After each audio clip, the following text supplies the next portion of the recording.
Нов бран вработување во МВР. Пред крај е оглас за примање на 101 полицаец, а премиерот Мицкоски најави уште 600 нови полициски места.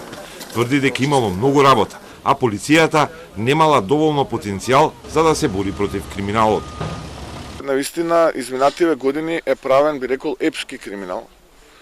И за тоа да се практично санкционира, за да сето тоа излезе пред правдата, ова основа на сомневање, потребен е и човечки и кадровски потенцијал и во таа насока можам да објавам дека веќе до овој месец се планирани нови 600 вработувања во Министерството за внатрешни работи, дел поради природно заминување во пензија, дел поради потребите за да се заакне кадровски министерството.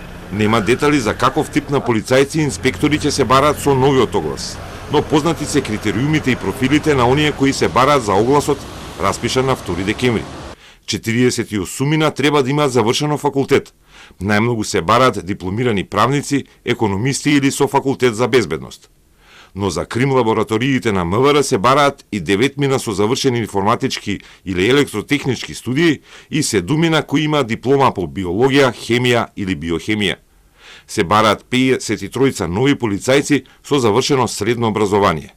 Најголем дел од овој декемвриски бран вработувања е наменет за територијата на град Скопје, односно 66 ќе работат во главниот град. Покрај пензионирањето или отказите кои ги дели новото раководство на МВР, поради што има потреба од нови полицајци.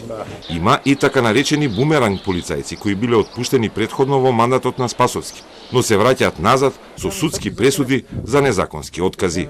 За еден од нив, Вален Зекиров, поранешниот телохранител на Мијалков, Призма МК објави дека добил 51.000 евра одштета поради незаконски отказ. Зекиров беше отпуштен бидејќи го прекршил членот 13 од Законот за полиција, односно за непостапување при упадот во собранието на 27 април.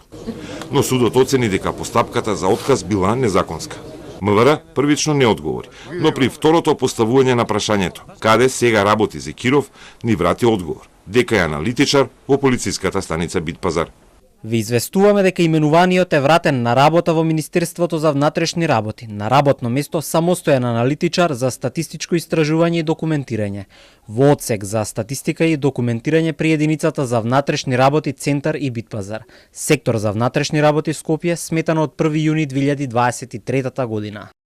Од МВР не одговорија на прашањето како врз неговото делување во иднина ќе се гледа, бидејќи преку дисциплинска постапка е утврдено дека го прекршил членот 13 од Законот за полиција.